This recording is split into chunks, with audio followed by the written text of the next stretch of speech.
Like in an instant we are surrounded by beautiful trees, and a second later, There is nothing.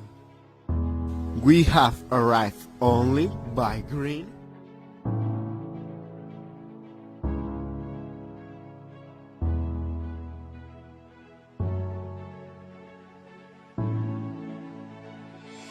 What awaits us if we don't make a change? Why do you know we think of a sustainable future and of a technology future?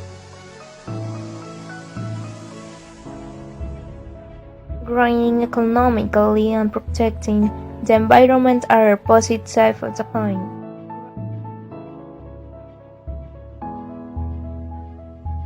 Our planet cannot wait any longer.